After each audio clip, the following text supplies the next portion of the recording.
Bonjour à tous, j'espère que vous allez bien. Je vous retrouve dans une vidéo un petit peu différente de celle d'habitude puisqu'il va s'agir d'une interview. C'est une étudiante du gymnase d'Yverdon qui s'intéresse au féminin sacré, à la psychologie et au chamanisme qui m'a écrit en me posant plusieurs questions euh, sur ces sujets. Et j'ai pensé que ça pourrait intéresser les personnes qui sont présentes, qui sont abonnées à ma chaîne YouTube et qui s'intéressent à ma pratique. Donc je vais y répondre. Et puis voilà. Du coup, avant toute chose, pourriez-vous vous présenter? Je m'appelle Ava, je suis praticienne en chamanisme, psychologue de formation initiale, et ça fait bientôt 3 ans que je pratique des soins chamaniques, des rituels dans la nature et un accompagnement aussi en soutien psychologique que je ne fais plus actuellement. Pourriez-vous m'expliquer en quoi consiste votre métier? Quel a été votre parcours pour devenir psychologue praticienne en chamanisme? Alors, déjà, je me définis plus comme psychologue puisqu'aujourd'hui, je fais des soins chamaniques en individuel et en groupe. Mon métier consiste à me mettre en transe à l'aide d'un tambour afin de communiquer avec d'autres dimensions, soit des esprits qui sont dans d'autres dimensions, des esprits extérieurs à vous, soit avec votre propre âme qui se décline dans différentes dimensions.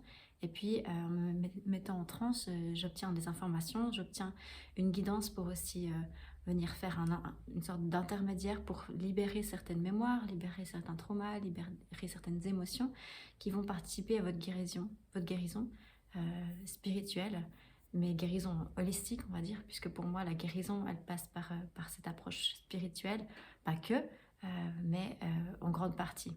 Pour moi, les causes des maladies, qu'elles soient psychiques, physiques, elles sont liées à des causes spirituelles sur lesquelles je vais aller travailler pendant ces états de transe, pendant ces soins.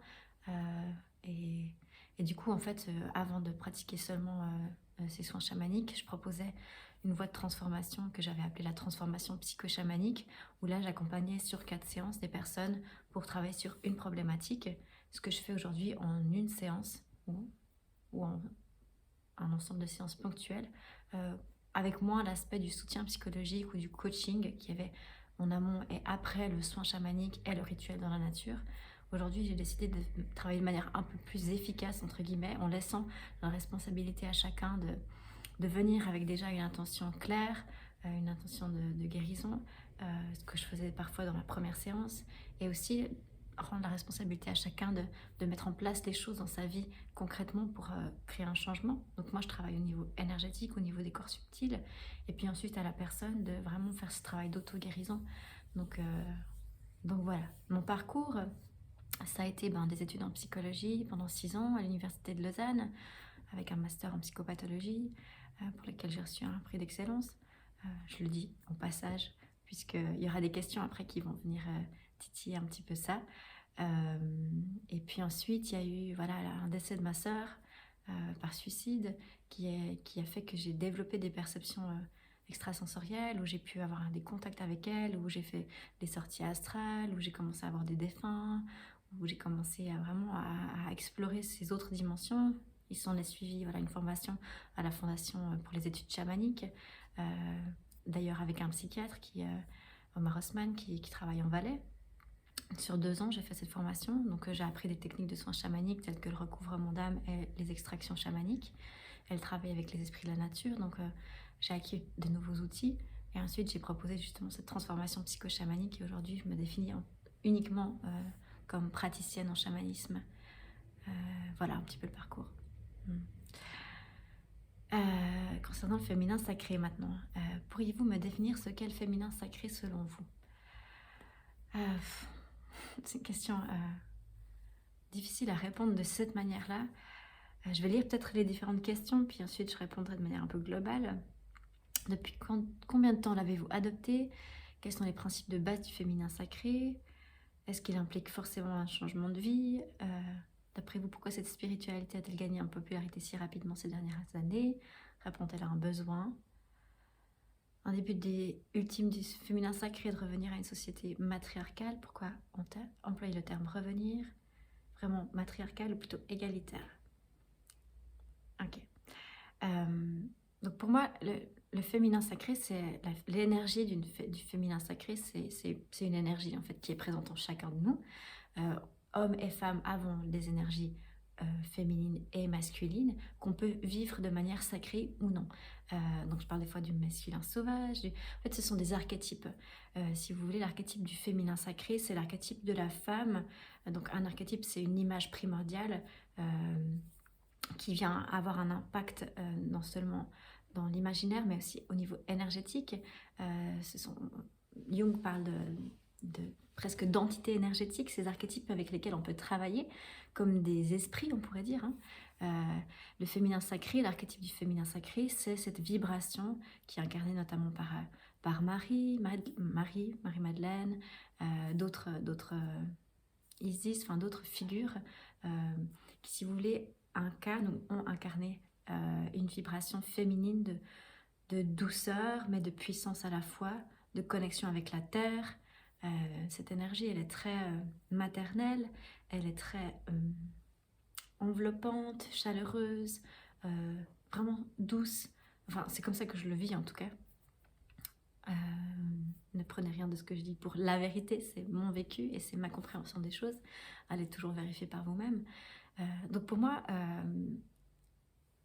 depuis combien de temps l'ai-je adopté? Donc pour moi, c'est pas que j'ai adopté ce féminin sacré, c'est que je me suis parce qu'il y a en effet un mouvement de retour au féminin sacré ou de prise de conscience de l'importance du féminin dans ce qu'il a de sacré de nos jours. Donc c'est un mouvement de société où de plus en plus de femmes s'intéressent à ça. Il y a des cercles de femmes qui se créent, il y a des bénédictions de l'utérus. Enfin, il y a tout un travail si vous voulez, de guérison autour du féminin sacré, parce que l'histoire a fait que les femmes ont été, et les hommes d'ailleurs, ont été, si vous voulez, bafoués dans ce féminin. Ce féminin a été tué, ce féminin a été vraiment violencé. Donc je pense notamment à la chasse aux sorcières, à toutes ces mémoires, à tout ce qui s'est passé au niveau historique où les femmes ont été vraiment, les femmes qui étaient connectées à cette intuition. Alors j'ai parlé de douceur, j'ai parlé de maternité, de maternalité j'allais dire, mais d'énergie de la mère, mais il y a aussi toute la dimension intuitive, la dimension de la connexion au ciel.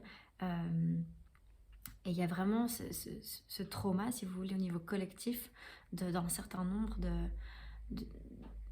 d'un grand nombre de violences qui ont été faites envers le féminin dans son aspect collectif, mais aux femmes de manière plus particulière, avec notamment la chasse aux sorcières, avec les violences qui ont été faites à la terre aussi, avec tout cet aspect du masculin qui est prédominant dans notre société aujourd'hui, cette énergie du masculin, de la productivité, de l'action, de la rapidité. Tout ça, c'est l'énergie du masculin. Alors en fait, ces deux énergies sont présentes en toute chose et simplement, il faut trouver un équilibre. Donc à quelque part, il y a aujourd'hui une volonté et un appel de la Terre en tant qu'énergie féminine, un appel aux femmes à devenir gardiennes de la Terre, à prendre, si vous voulez, leur pouvoir dans la puissance que le féminin a, dans ce féminin sacré, qui est douceur, qui est chaleur, qui est intuition. Il y a un appel à revenir incarner puissamment cette énergie du féminin. Donc c'est un peu ça quand on dit revenir, vous posiez la question, revenir au féminin sacré, c'est parce qu'il y a eu des époques où ce féminin était beaucoup plus fort, beaucoup plus respecté, où on était beaucoup plus connecté à notre intuition, où on respectait beaucoup plus la terre, où on vivait de manière beaucoup plus lente. Et puis ensuite, on est passé à une société très masculine.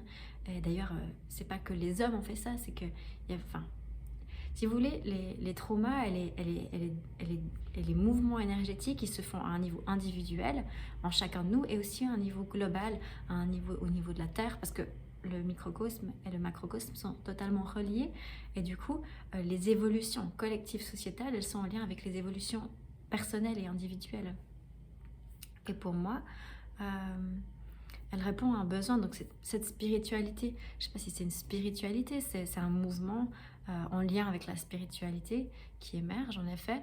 Il répond à un besoin, oui, je pense à un besoin de sens, un besoin de se reconnecter à beaucoup plus de douceur, un besoin de se relier à la terre, puisqu'on a été déconnecté de nos racines et que la société en souffre terriblement. On n'a qu'à voir vraiment le manque de sens qu'il y a aujourd'hui chez de nombreuses personnes en dépression. Enfin voilà, au niveau de notre société, il y a beaucoup de souffrance. Et pour moi, le féminin sacré, dans cette reconnexion à une énergie du féminin sacré, elle vient donner une solution à quelque part. Ralentir, prendre soin de soi, valoriser ce qui n'est pas dans la productivité, mais retourner à quelque chose du prendre soin, valoriser les personnes qui travaillent la terre, valoriser... Vous voyez, c'est tout un changement de paradigme. Et pour moi, c'est pas... L'idée n'est pas de revenir à une société matriarcale où les femmes reprennent le pouvoir sur les hommes, on n'est pas du tout là-dedans, vraiment. D'ailleurs, il y a des cercles d'hommes qui se créent, où le masculin sacré est aussi tellement extrêmement important. Donc pour moi, on tend vraiment beaucoup plus, comme vous dites dans votre question, à une société plus égalitaire, dans le sens équilibré en fait entre les énergies du masculin et du féminin, à la fois à l'intérieur de nous en tant que personne et à la fois au niveau collectif. Maintenant, sorcière. Pourquoi la rubrique sorcière apparaît-elle dans pratiquement tous les sites internet et les livres traitant du féminin sacré? Que répondriez-vous à quelqu'un qui emploierait le thème de sorcière actuelle pour vous définir? En quoi la sorcière actuelle diffère-t-elle de la sorcière de l'époque? Alors je pense en effet que l'archétype de la sorcière, ça peut être un archétype du féminin sacré ou du féminin sauvage. La sorcière qui, elle, est connectée à son intuition, qui est connectée à la terre, aux plantes, qui sait se soigner elle-même sans avoir besoin d'une intervention extérieure. Donc il y a vraiment... Oui, la sorcière actuelle, je pense que c'est un terme auquel je peux m'identifier, puisqu'il y a cette notion de se souvenir de notre connexion divine, d'utiliser cette magie qui est à l'intérieur de nous, et pour créer une vie consciente, respectueuse de l'environnement. Enfin, la sorcière actuelle, elle est vraiment là pour venir rappeler qu'il existe une autre manière de vivre que celle qui est proposée actuellement dans le modèle, si vous voulez, dominant de la société, qui est un peu mettre au boulot dodo, beaucoup de travail, beaucoup de fatigue, peu de repos, peu de calme. Et la sorcière, elle vient reprendre son pouvoir dans sa puissance, mais dans la puissance de son féminin, dans sa douceur, dans sa lenteur, dans sa rondeur. En quoi la sorcière actuelle diffère-t-elle de la sorcière de l'époque? Je sais pas, je pense que la sorcière actuelle, simplement, elle vit dans le monde actuel, donc peut-être qu'elle a plus de challenge par rapport à revenir la sorcière de l'époque qui, elle, avait moins enfin, ça dépend de quelle époque vous parlez. Je pense que les sorcières, de manière générale, ont quelque chose à amener et qu'elles ont eu leur place à l'époque. Quelle époque, je sais pas de quoi vous parlez, mais... à chaque époque a son challenge, je dirais. Les challenges de la société actuelle, c'est qu'elle est très très masculine et que pour incarner les énergies du féminin, il faut avoir beaucoup de confiance en fait en soi. Donc faire tout un travail de guérison. Service lié au féminin sacré. Quel service proposez-vous? Donc, qui a le droit d'y participer? Donc moi je fais vraiment des soins chamaniques en groupe et en individuel. Tout le monde a le droit d'y participer, enfin, disons, les adultes, peut-être pas des personnes qui seraient trop jeunes, puisqu'on aborde des concepts, enfin, c'est vraiment un cadre proposé pour des adultes. Acceptez-vous des femmes transgenres ou transsexuelles, bien sûr. Bon, moi, je ne travaille pas directement par exemple, womb blessing ou tout ce qui est de... Enfin, je ne travaille pas en lien avec forcément des pratiques qui seraient liées à des organes féminins, c'est dans la question. Donc voilà, pour moi, je travaille avec des hommes et des femmes sur leurs énergies masculines et féminines pour les équilibrer finalement. Donc pour moi, l'orientation sexuelle ou l'identité de genre n'a aucun impact, en fait, n'a aucune importance, puisque toutes ces énergies sont présentes chez tout le monde finalement. Comment se déroule un séminaire, un stage? Quel est le tarif moyen? Bon, voilà, ça c'est des questions qui intéressent peut-être pas tout le monde, mais bon, j'y réponds. Donc, ce sont des soins chamaniques en groupe qui coûtent 100 francs le jeudi soir, qui durent 3 heures. Je fais pas de stage. Et je fais des soins sinon en individuel ou à deux. En individuel, ça coûte 130 francs et à deux, ça coûte 115 francs. Voilà. Quel est le rituel que vous exercez le plus souvent? C'est vraiment des soins chamaniques. Donc tambour-voix et travail avec les esprits qui viennent dans l'espace que j'ouvre, l'espace de guérison. Comment se déroule-t-il? Quel bienfait apporte-t-il? Pourquoi exercez-vous le plus souvent dans la nature? Alors, ça se déroule avec en trois parties, que ce soit en individuel ou en groupe. C'est une première partie d'accueil de comment va la personne, comment elle se vit en ce moment, qu'est-ce qui est actif comme complexe, qu'est-ce qui est en train de se transformer, où est-ce qu'elle est dans des zones d'ombre, où est-ce que ça bute, où est-ce que ça bloque. Donc, une demande, une pause d'intention de guérison. J'aimerais être aidée pour ci, pour ça. Ensuite, il y a la partie soins, où je me mets en transe, où je travaille avec les guides qui viennent, où je travaille sur les énergies. Et puis, où je reçois des messages. Ensuite, il y a la partie restitution, où j'explique ce que j'ai fait. Et la personne aussi me restitue son vécu. Et très souvent, c'est magnifique parce que voilà, il y a des images similaires, il y a des compréhensions similaires, des visions.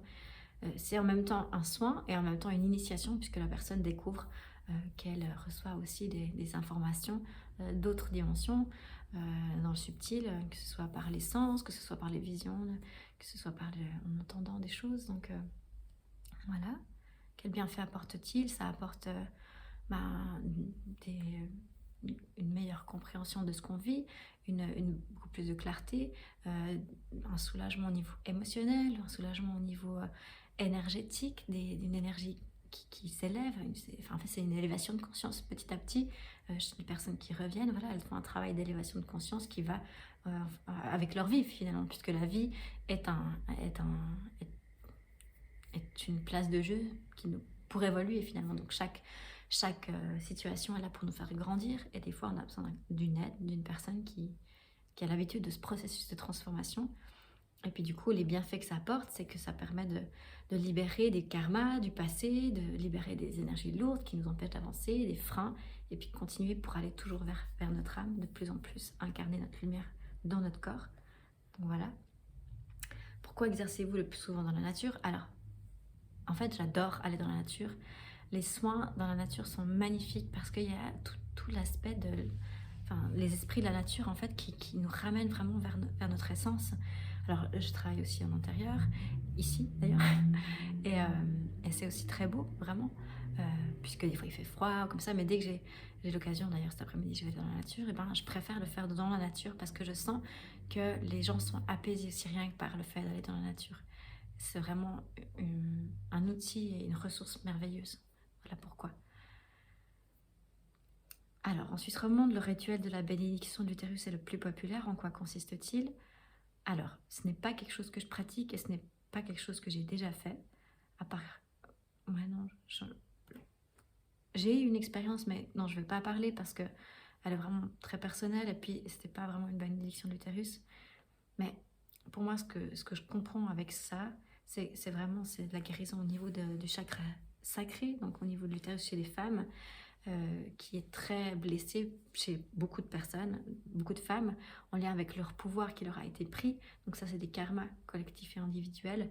Et pour moi, les bénédictions de l'utérus, ils viennent vraiment, si vous voulez, réparer en fait au niveau énergétique les traumas qui ont pu être infligés par rapport à cette puissance. Que ça peut être vraiment des traumas concrets, avec des viols, avec des violences, mais ça peut aussi être des traumas beaucoup plus subtils dans le fait d'avoir été volé de son pouvoir finalement par les hommes, puisque ça a été vécu pendant plusieurs siècles. Donc c'est pas quelque chose que je fais ou qu'on m'a appris à faire, une bénédiction de l'utérus, on n'a jamais fait. Par contre, je travaille moi sur les chakras sacrés et sur les utérus des femmes que je rencontre, donc peut-être que ça s'apparente à une forme de bénédiction de l'utérus. Voilà.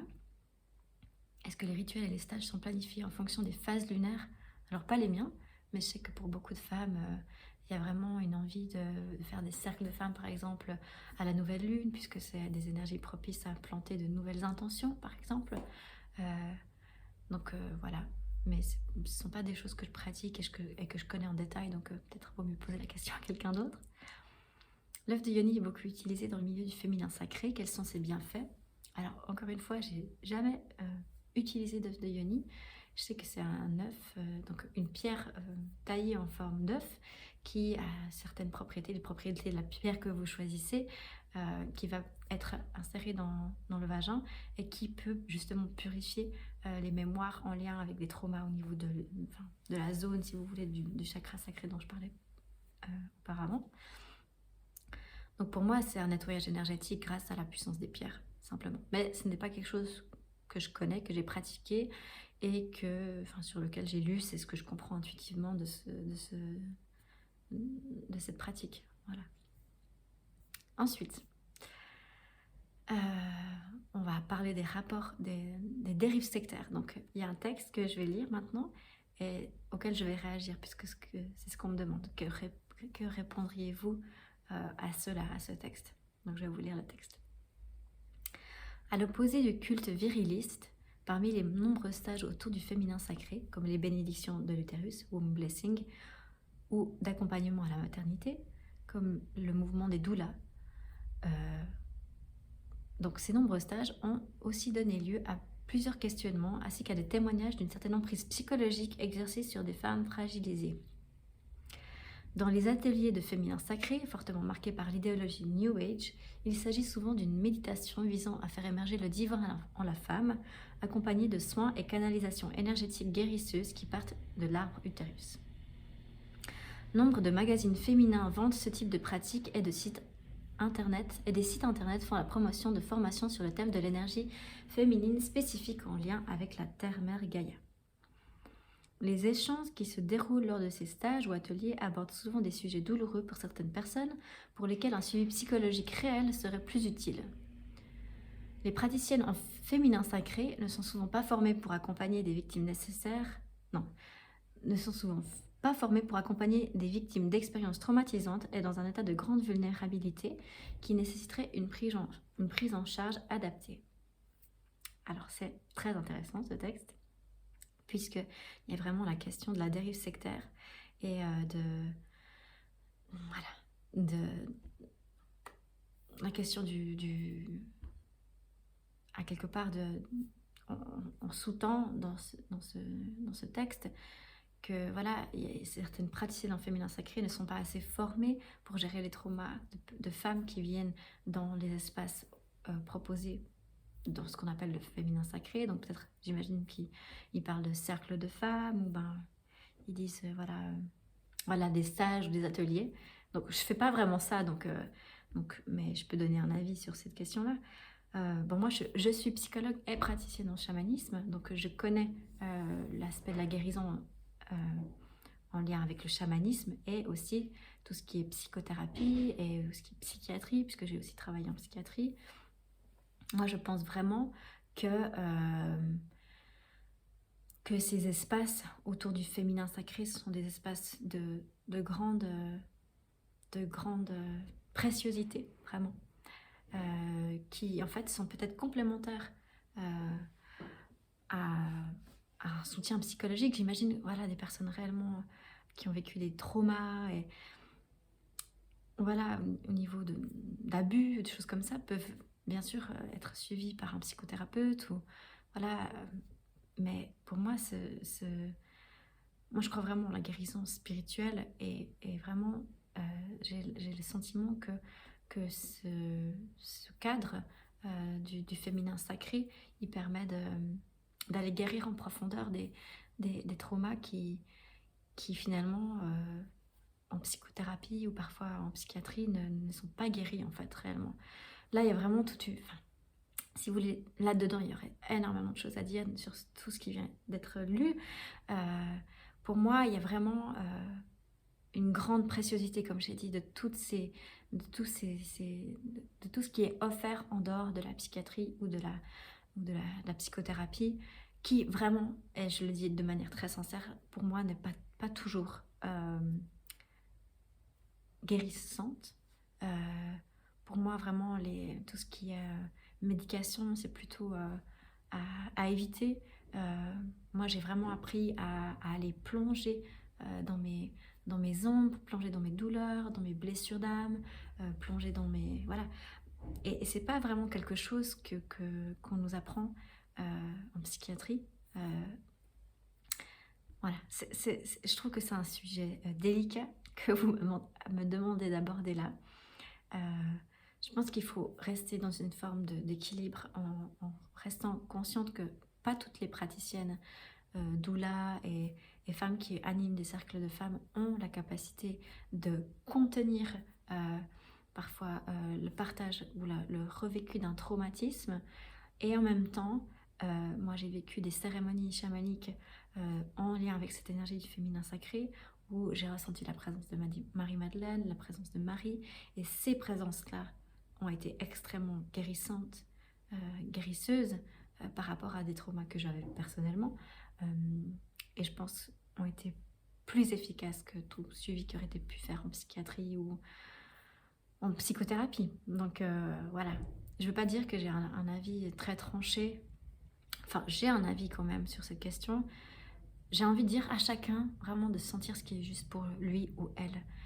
Je pense que la personne qui est en face de vous, si vous sentez qu'elle n'a pas la force, la capacité de contenir, il faut pas libérer des choses, sortir des énergies de trauma avec des personnes que vous sentez qu'elles n'ont pas cette capacité de contenance. Après, pour moi, ça dépend vraiment de la personne qui pratique. Le, En fait, que ce soit un psy ou un chaman, je pense que ce qui est important, c'est vraiment de rester très connecté à son discernement vibratoire pour pouvoir sentir, mais tiens, est-ce que cette personne a fait son chemin de guérison? Parce que pour moi, finalement, la technique de guérison qu'on emploie, elle est peut-être pas forcément si importante, mais c'est vraiment le résultat.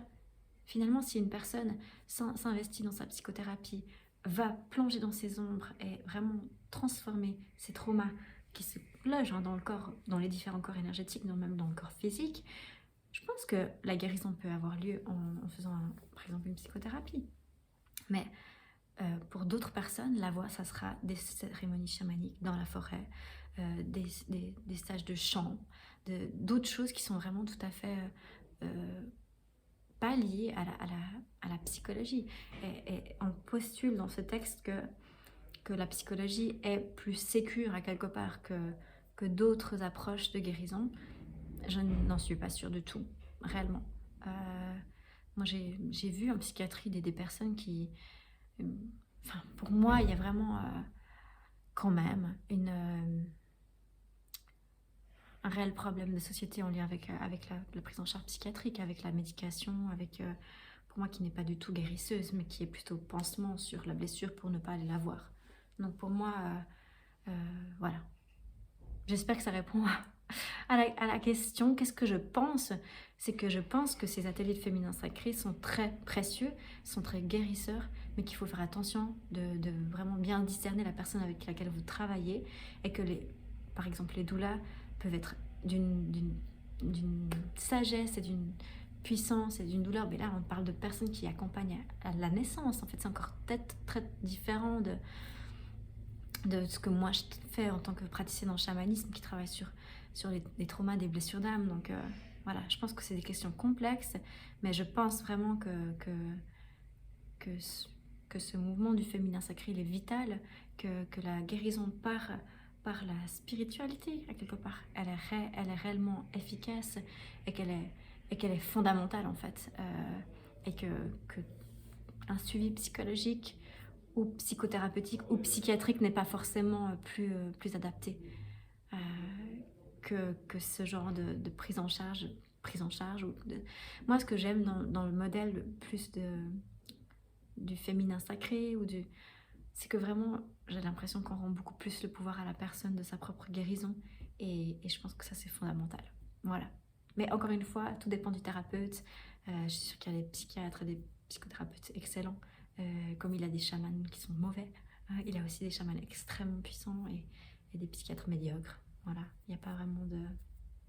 Je pense pas que parler d'emprise psychologique soit sur des femmes fragilisées, vraiment cette phrase me fait tiquer, je dois avouer. Je pense que justement pas, on n'est pas dans quelque chose de l'ordre de l'emprise, mais on est dans quelque chose de l'ordre de l'empouvoirment ou empowerment. De femmes qui, oui, ont été fragilisées, ont vécu des traumas, mais la blessure est divine. Qui n'a pas vécu de trauma dans notre société? Je pense pas que vraiment on puisse parler de non-prise psychologique. en faisant passer ces femmes pour des femmes un peu faibles et puis vulnérables qui en fait se perdent dans des choses qui ne sont pas vraiment guérissantes. C'est vraiment pas, moi, de ce que j'ai vu. Toutes ces pratiques en lien avec le féminin sacré sont extrêmement à l'opposé de l'emprise. C'est vraiment la personne qui reprend son pouvoir et qui va être capable ensuite de créer sa vie selon ses propres ressentis et sa propre guidance intérieure. Et pour moi, c'est vraiment quelque chose qu'il est nécessaire d'encourager et de visibiliser ouais, et de promouvoir à quelque part. Voilà. Donc j'espère que j'ai répondu aux questions de Anna, de tes questions. J'espère que d'autres personnes pourront profiter de ces réponses. Et puis n'hésitez pas, si vous avez des questions, à les poser en commentaire ou à commenter tout simplement. Et à vous abonner et à liker, comme d'hab. Allez, merci pour votre écoute et à une prochaine. Au revoir.